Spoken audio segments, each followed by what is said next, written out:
ದಕ್ಷಿಣ ಕನ್ನಡ ಜಿಲ್ಲೆಯಲ್ಲೂ ಕೂಡ ಈಗ 2 ಪಾಸಿಟಿವ್ ಪ್ರಕರಣಗಳು ಬೆಳಕಿಗೆ ಬರ್ತಾ ಇದೆ. ದಕ್ಷಿಣ ಕನ್ನಡ ಜಿಲ್ಲೆಯ ಬೆಳ್ತಂಗಡಿ ತಾಲೂಕಿನಲ್ಲಿ ಮಹಿಳೆಯೊಬ್ಬರು ಸೋಂಕಿಗೆ ತುತ್ತಾಗಿದ್ದಾರೆ ಎನ್ನುವಂತಹ ವಿಚಾರ ಕೂಡ ಇದೀಗ ಗೊತ್ತಾಗ್ತಾ ಇದೆ.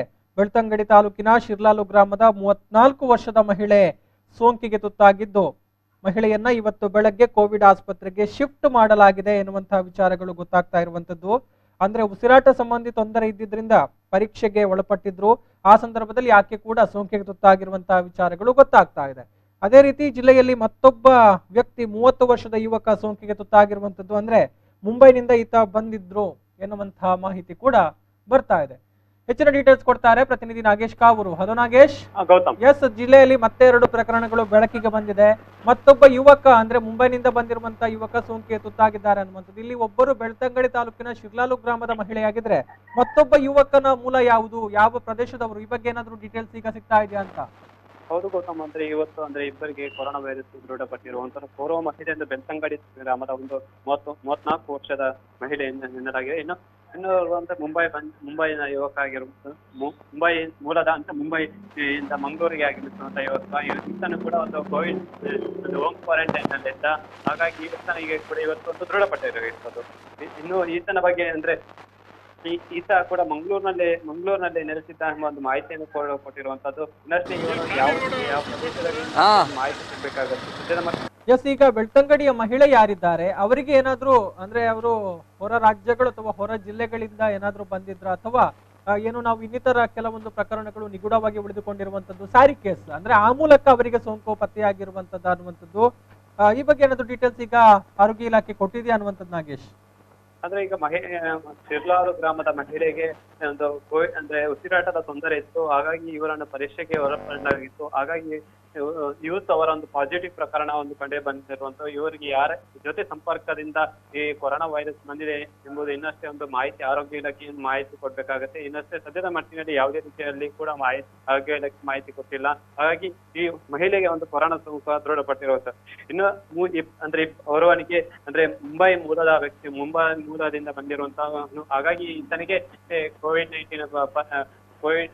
Corona virus ದೃಢಪಟ್ಟಿರುವಂತದ್ದು. ಗೌತಮ್, ಎಸ್, ಇನ್ನು ಮುಂಬೈನಿಂದ ಬಂದಿರುವಂತಹ ಯುವಕ ಕೂಡ ಸೋಂಕಿಗೆ ತುತ್ತಾಗಿದ್ದಾನೆ ಅನ್ನುವಂತಹ ವಿಚಾರ. ಸೊ ಇದಕ್ಕೆ ಸಂಬಂಧಪಟ್ಟ ಹಾಗೆ ಯುವಕ ಕ್ವಾರಂಟೈನ್ಗೆ ಏನಾದ್ರೂ ಒಳಪಟ್ಟಿದ್ನಾ ಅನ್ನುವಂಥದ್ದು. ಯಾಕಂತ ಹೇಳಿದ್ರೆ ನಾವು ಈ ಹಿಂದೆ ಜಪ್ಪು ಪಟ್ಟಣದಲ್ಲಿ ಪತ್ತೆಯಾದ ಪಾಸಿಟಿವ್ ಪ್ರಕರಣಕ್ಕೆ ಸಂಬಂಧಪಟ್ಟ ಹಾಗೆ ನೋಡೋದಿದ್ರೆ ಆತ ದಿಲ್ಲಿಯಿಂದ ಬಂದಿದ್ದ, ಯಾವುದೇ ರೀತಿಯಲ್ಲಿ ಕ್ವಾರಂಟೈನ್ಗೆ ಒಳಪಟ್ಟಿರ್ಲಿಲ್ಲ. ನೇರವಾಗಿ ಮನೆಗೆ ಹೋಗುವಂತಹ ಸಂದರ್ಭದಲ್ಲಿ ಮನೆಯವರು ಒತ್ತಾಯವನ್ನ ಮಾಡಿ ಟೆಸ್ಟ್ಗೆ ಕಳಿಸಿದಾಗ ಆತನಲ್ಲಿ ಸೋಂಕು ಪತ್ತೆಯಾಗಿತ್ತು. ಸೊ ಈ ಒಂದು ವಿಚಾರಕ್ಕೆ ಸಂಬಂಧಪಟ್ಟ ಹಾಗೆ ಅಂತದ್ದೇನಾದ್ರೂ ಆಗಿದ್ದೆ ಅಥವಾ ನಿಗದಿತವಾಗಿ ಕ್ವಾರಂಟೈನ್ಗೆ ಯುವಕ ಒಳಪಟ್ಟಿದ್ನ, ಈ ಬಗ್ಗೆ ಏನಾದ್ರೂ ಡೀಟೇಲ್ಸ್ ಸಿಗ್ತಾ ಇದೆಯಾ ಅಂತ ಈಗ ಸದ್ಯದ ಮಟ್ಟಿನಲ್ಲಿ? ಈತ ಒಂದು ಮುಂಬೈನಿಂದ ಬಂದಿದ್ದ. ಹಾಗಾಗಿ ಮುಂಬೈಯಿಂದ ಬಂದ ತಕ್ಷಣ ಇವರನ್ನು ಒಂದು ಜಿಲ್ಲಾಡಳಿತ ಕ್ವಾರಂಟೈನ್ ಅಲ್ಲಿ ಹಾಕಲಾಗಿತ್ತು.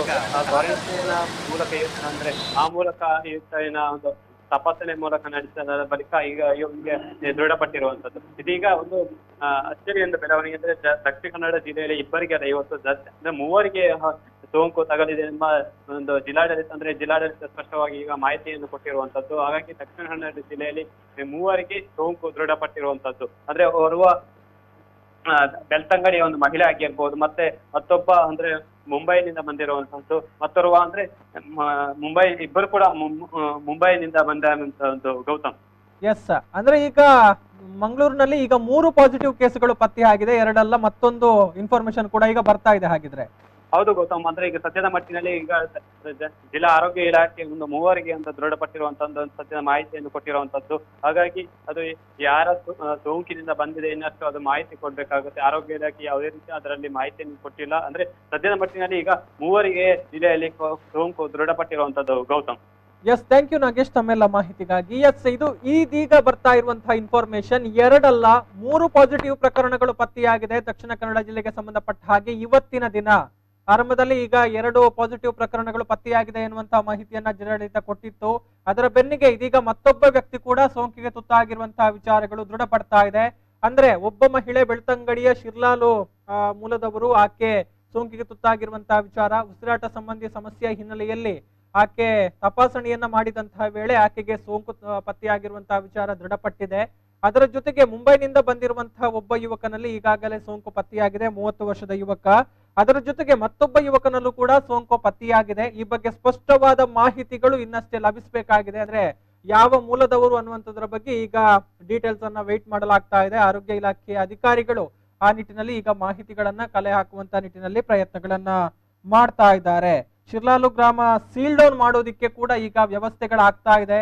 ಯಾವುದೇ ಒಂದು ಪ್ರದೇಶದಲ್ಲಿ ಸೋಂಕು ಪತ್ತೆಯಾದಂತಹ ಸಂದರ್ಭದಲ್ಲಿ ಆ ಪ್ರದೇಶವನ್ನ ಅಥವಾ ಒಂದು ಇಂತಿಷ್ಟು ಪ್ರದೇಶವನ್ನ ಕಂಟೈನ್ಮೆಂಟ್ ಝೋನ್ ಅಂತ ಗುರುತಿಸಿ ಅದರ ಸುತ್ತಲಿನ 5 ಕಿಲೋಮೀಟರ್ ವ್ಯಾಪ್ತಿಯನ್ನ ಬಫರ್ ಝೋನ್ ಅಂತ ಗುರುತಿಸಲಾಗುತ್ತೆ. ಅಲ್ಲಿ ಎಲ್ಲಾ ರೀತಿಯ ಮುನ್ನೆಚ್ಚರಿಕಾ ಕ್ರಮಗಳನ್ನ ಕೂಡ ಇಲ್ಲಿ ತೆಗೆದುಕೊಳ್ಳಲಾಗುತ್ತೆ. ಸೊ ಅದೇ ರೀತಿ ಈಗ ಬೆಳ್ತಂಗಡಿ ತಾಲೂಕಿಗೆ ಸಂಬಂಧಪಟ್ಟ ಹಾಗೆ ಏನು ಸೋಂಕು ಪತ್ತೆಯಾಗಿದೆ, ಸೊ ಆ ಒಂದು ಶಿರ್ಲಾಲು ಗ್ರಾಮ ಏನಿದೆ ಆ ಒಂದು ಮಹಿಳೆಯ ಮನೆಯ ಸುತ್ತಮುತ್ತ ನಿಗದಿತ ಏರಿಯಾವನ್ನ ಗುರುತಿಸಿ ಕಂಟೈನ್ಮೆಂಟ್ ಝೋನ್ ಆಗಿ ಗುರುತಿಸುವಂತಹ ಕೆಲಸಗಳು ಕೂಡ ಆಗ್ತಾ ಇದೆ. ಸೀಲ್ ಡೌನ್ ನ ಪ್ರಕ್ರಿಯೆಗಳು ಕೂಡ ನಡೀತಾ ಇದೆ ಎನ್ನುವಂತಹ ಇನ್ಫಾರ್ಮೇಶನ್ ಬರ್ತಾ ಇದೆ. ಇನ್ನು ಯುವಕರು ಕ್ವಾರಂಟೈನ್ಗೆ ಒಳಪಟ್ಟಿದ್ರೆ ಅಥವಾ ಇನ್ನಿಬ್ರು ಯುವಕರು ಕ್ವಾರಂಟೈನ್ಗೆ ಒಳಪಟ್ಟು ಆ ಸಂದರ್ಭದಲ್ಲಿ ಸೋಂಕು ಪತ್ತೆಯಾಗಿದ್ರೆ ಅವರ ಅಧಿಕೃತ ನಿವಾಸ ಏನಿದೆ ಆ ಪ್ರದೇಶವನ್ನ ಸೀಲ್ ಡೌನ್ ಮಾಡೋದಿಲ್ಲ. ಅದನ್ನ ನಾವು ಗಮನಿಸಬಹುದು. ಈಗ ಯಾಕಂತ ಹೇಳಿದ್ರೆ ಅಲ್ಲಿ ಯಾವುದೇ ರೀತಿಯ ಅಪಾಯಗಳು ಇರೋದಿಲ್ಲ. ಸಾಮಾನ್ಯವಾಗಿ ನಾವು ಗಮನಿಸುವಂತದ್ದು ಎಲ್ಲಿ